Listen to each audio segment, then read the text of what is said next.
જય શ્રી કૃષ્ણ. રાધે રાધે મિત્રો. શ્રીકૃષ્ણ કહે છે કે જ્યારે પણ જીવનનો માર્ગ મુશ્કેલ લાગે, મન અશાંત લાગે, ત્યારે યાદ રાખો કે જે કંઈ થઈ રહ્યું છે તે તમારા ભલા માટે જ થઈ રહ્યું છે. તમને લાગે છે કે જીવને તમારી સાથે અન્યાય કર્યો છે, પણ આ તમારો ભ્રમ છે. જીવન ક્યારે તમારી વિરુદ્ધ નથી જતું, તે તમને તે જગ્યાએ લઈ જાય છે જ્યાં તમારે હોવું જોઈએ. તમે પૂછો છો કે તમે કેમ ઉદાસ થયા? આ દુઃખ તમારામાં ઊંડાણ લાવવા માટે આવ્યું છે. ખુશી તમને ફક્ત બહારથી જ સ્પર્શે છે, પણ દુઃખ તમારા મનના ઊંડાણમાં જઈને તમને મજબૂત બનાવે છે. તમે જે પણ પરિસ્થિતિમાંથી પસાર થઈ રહ્યા છો તે તમને ભવિષ્યની સફળતા માટે તૈયાર કરી રહી છે. જ્યારે લોકો તમને છોડી દે ત્યારે નિરાશ ન થાઓ. આ તેમનું વિદાય નથી, આ તમારી નજીક આવવું છે. હું તેમને તમારા જીવનમાંથી દૂર કરી રહ્યો છું કારણ કે તમારે હજુ પણ આ સફરમાં આગળ વધવાનું છે. જેમના જવાથી તમને દુઃખ થાય છે તેમનું જવું પણ તમારા માટે જરૂરી હતું. ક્યારેક તમને લાગે છે કે તમારી પ્રાર્થના સાંભળવામાં આવી નથી, પણ યાદ રાખો કે મેં તમારી દરેક પ્રાર્થના સાંભળી છે.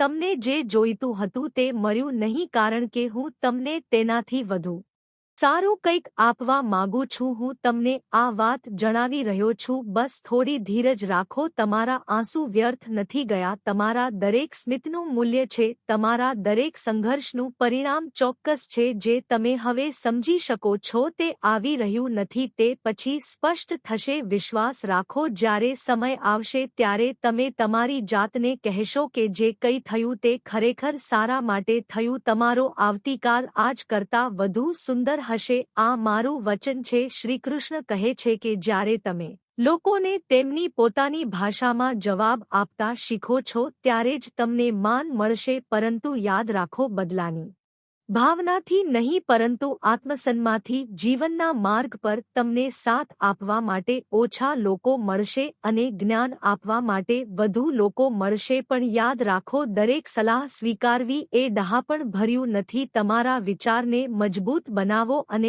જીવનના દરેક પડકારનો સામનો કરો. કેટલાક દુઃખ એવા હોય છે જે તમને જીવવા દેતા નથી અને કેટલાક કર્તવ્ય એવા હોય છે જે તમને મરવા દેતા નથી. આ બંને વચ્ચે સંતુલન જ જીવનનો સાચો ધર્મ છે. જો તમને લાગે કે લોકો કોઈ કારણ વગર તમારો આદર કરશે તો તે ભ્રમ છે. આ દુનિયામાં ફક્ત તેમને જ માન મળે છે જેઓ પોતાની સક્ષમ બનાવે છે. એટલા સફળ બનો કે લોકો તમારી ક્ષમતાનો આદર કરે અને તમારી હાજરીનો અભાવ ન અનુભવે, અને એવું ના વિચારો કે તમારા વિના કંઈ પણ બદલાશે. બે ચાર લોકો રડશે થોડા દિવસો માટે, તમને યાદ કરવામાં આવશે, પછી બધું સામાન્ય થઈ જશે. આ દુનિયાનો નિયમ છે. પણ જો કોઈ તમારી વાતને મહત્વ ન આપે તો નિરાશ ન થશો. જો તમે એવી વ્યક્તિને શોધવા માંગતા હોવ જે તમને ખરેખર સમજી શકે તો ફક્ત તે જ વ્યક્તિ તમારા સુખ અને શાંતિનું કારણ બનશે. કોઈને ભૂલીને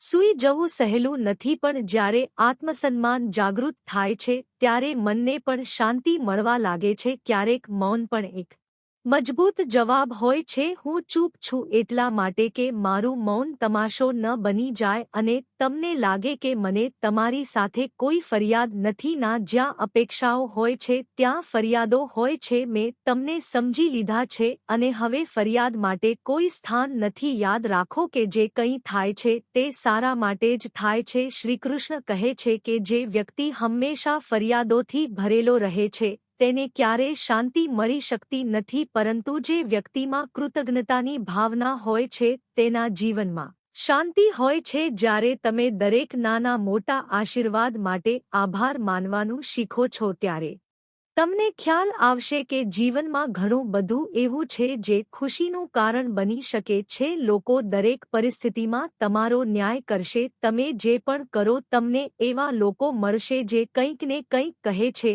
તો શા માટે તમે ખરેખર જે બનવા માંગો છો તે ન બનો? તમારા હૃદયનો માર્ગ પસંદ કરો અને તેના પર પૂર્ણ વિશ્વાસ સાથે ચાલો. મેં જોયું છે કે જે વ્યક્તિ સાચો, સીધો અને પ્રામાણિક હોય છે તેનું જીવન દુઃખથી ભરેલું હોય છે. તેની ભાગ્યે જ પ્રશંસા થાય છે અને જે જૂઠાણા અને અપ્રમાણિકતાને પોતાનું હથિયાર બનાવે છે તેની લોકો પ્રશંસા કરે છે. પરંતુ યાદ રાખો કે સાચી જીત આત્માની શાંતિમાં છે, બાહ્ય પ્રશંસામાં નહીં. જ્યારે તમે રાત્રે શાંતિથી સૂઈ શકો છો તે જ તમારી સાચી જીત છે. જે લોકો તમને રડાવે છે તે ઘણીવાર એ જ લોકો હોય છે જે કહે છે કે તમે હસતી વખતે સારા દેખાશો, પણ જ્યારે તમને પીડા અને કડવા શબ્દો સહન કરવાની શક્તિ મળે છે ત્યારે સમજો કે તમે જીવતા શીખી ગયા છો. જ્યારે તમે તમારી જાતને ઓળખો છો ત્યારે તમારી વાસ્તવિક શક્તિ પ્રગટ થાય છે. જ્યાં સુધી તમે તમારા અસ્તિત્વને સ્વીકારતા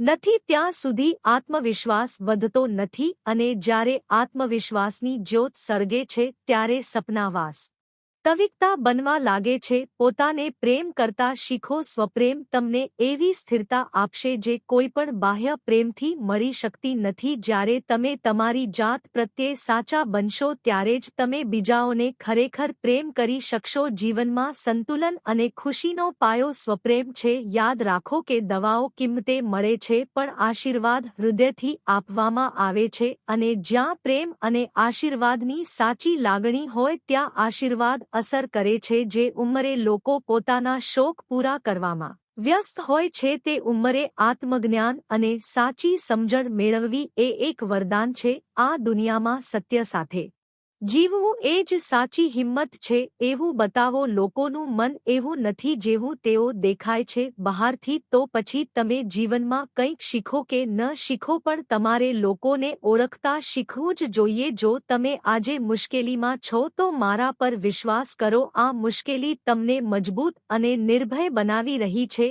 એક દિવસ જ્યારે તમે પાછળ ફરીને જોશો ત્યારે તમને ખ્યાલ આવશે કે દરેક દરેક આંસુ, દરેક ઠોકર તમને વધુ સારા બનાવ્યા છે. શ્રીકૃષ્ણ કહે છે કે ક્રોધ અને આંસુ આ બંને લાગણીઓ માણસને સત્યવાદી બનાવે છે. જ્યારે હૃદય પર ભાર વધે છે ત્યારે મનનું સત્ય બહાર આવે છે. તેથી જ જ્યારે કોઈ રડતી વખતે કે ગુસ્સામાં સત્ય બોલે છે ત્યારે તેને અવગણશો નહીં. તેના શબ્દોમાં છુપાયેલું સત્ય તમને ઘણું શીખવી શકે છે. આ આજનું સત્ય છે. જો તમે તમારા કાર્યોને શ્રેષ્ઠ બનાવો છો તો જો તમે મજબૂત પ્રતિબદ્ધતા કરો છો તો લોકો તમારી આસપાસ પોતાની મેળે ભેગા થશે. આદર અને પ્રેમ માંગવાથી નહીં પણ આપવાથી મળે છે. જેમ એક વૃક્ષ પોતાના ફળો અને હાયડાથી બધાને સંતુષ્ટ કરે છે તેવી જ રીતે તમારા કાર્યો તમને ખૂબ ઊંચાઈ પર લઈ જશે. પણ ઘમંડી ન બનો. ઘમંડની ઊંચાઈ પરથી નીચે પડવામાં સમય લાગતો નથી. આકાશથી જમીન પર આવવામાં ફક્ત એક ક્ષણ લાગે છે. જે નમ્ર છે તે જ સાચો આનંદ અનુભવી શકે છે. વ્યક્તિએ ફક્ત ત્યાં જ પોતાના અધિકારોનો દાવો કરવો જોઈએ જ યા અધિકાર આપવામાં આવ્યો હોય. દરેક જગ્યાએ તમારી હાજરી વ્યક્ત કરવાથી અને અપેક્ષાઓ રાખવાથી તમારા મન પરનો બોજ વધશે. પણ જ્યાં તમને પ્રેમ અને આદર મળે છે ત્યાં પૂરા હૃદયથી જોડાયેલા રહો. જો તમારામાં સ્વીકારવાની હિંમત હોય અને સુધારવાનો ઈરાદો હોય તો વ્યક્તિ જીવનમાં ઘણું શીખી શકે છે. દરેક વ્યક્તિ ભૂલો કરે છે પરંતુ તેમને સ્વીકારવા અને તેમાંથી શીખવાથી તમે મહાન બની શકો છો. જે લોકો તમારી સાથે રહ્યા પછી પણ તમને સુધારી શક્યા નથી તે લોકો જતા રહે ત્યારે દુઃખી ન થાઓ. જે લોકો તમારા વિકાસમાં મદદ ન કરી શક્યા તેઓ તમારા વિરોધી બનીને પણ તમને નુકસાન પહોંચાડી શકતા નથી. તેઓ ફક્ત તમારા શિક્ષણને વધુ ઊંડું કરી શકે છે. ક્યારેક ભૂલ તેમની નહીં તમારી હોય છે. તમે જાણી જોઈને પ્રેમમાં પડ્યા પરિણામની અપેક્ષા રાખતા હોવા છતાં એવું ન વિચારો કે તમે નબળા હતા. તમને પ્રેમ થઈ ગયો. પ્રેમ કરનાર વ્યક્તિ ક્યારેય હારતો નથી. તે દરેક અનુભવમાંથી કંઈક નવું શીખે છે. તમારી આંખોમાં રહેલા દરેક આંસુને ન રાખો, તેમને વહેવા દો. તમારા હૃદયમાં સંચિત પીડાને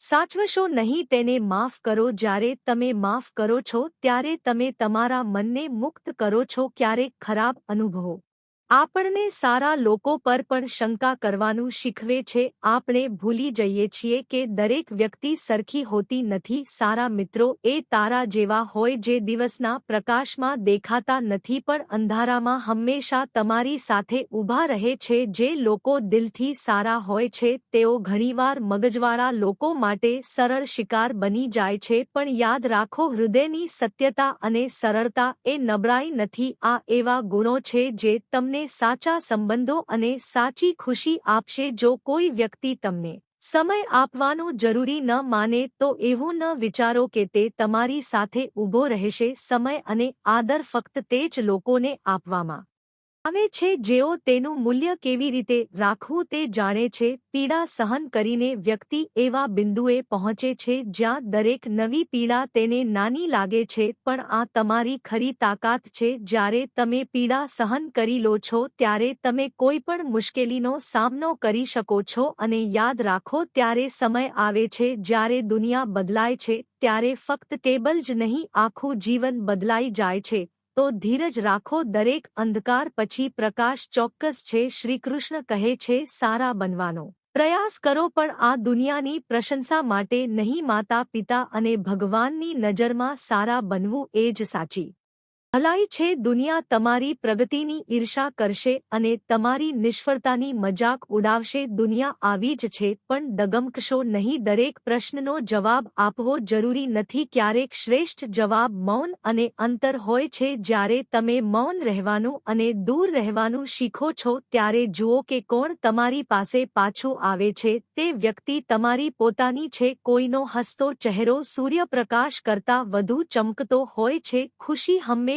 કોઈ કારણસર આવતી નથી, પરંતુ તમારા વિચારો અને કલ્પનામાં રહે છે। જે દિવસે તમે તમારા વિચારો સકારાત્મક બનાવશો તે દિવસે તમને દરેક પરિસ્થિતિમાં ખુશીનો સ્ત્રોત મળશે। મને ઇતિહાસની વાર્તાઓ કરતાં ભવિષ્યના સપના જોવાનું વધુ ગમે છે। ઇતિહાસ તમને શીખવશે પણ સપના તમને જીવતા શીખવશે। તો સપના જોવાનું છોડશો નહીં, તેમની પાછળ જાઓ અને તેમને સાકાર કરો। રોટી કમાવવી મહત્વપૂર્ણ છે, પણ તમારા આત્મસન્માનને ગીરવે મૂકીને નહીં। તમારું માથું ઊંચું રાખો અને કોઈની આગળ નમાવો। આત્મસન્માન રાખવાનું યાદ રાખો, બીજાઓની દયાથી મળેલી બધી સ્વાદિષ્ટ વાનગીઓ કરતાં કમાયેલી રોટલીનો એક ટુકડો પણ વધુ સારો છે। એકલા રહેવાથી તમને શીખવા મળે છે કે આ દુનિયામાં સૌથી મોટો સાથી તમે પોતે છો। જ્યારે લોકો તમને છોડી દે છે ત્યારે પણ તમે તમારી સાથે છો, અને આ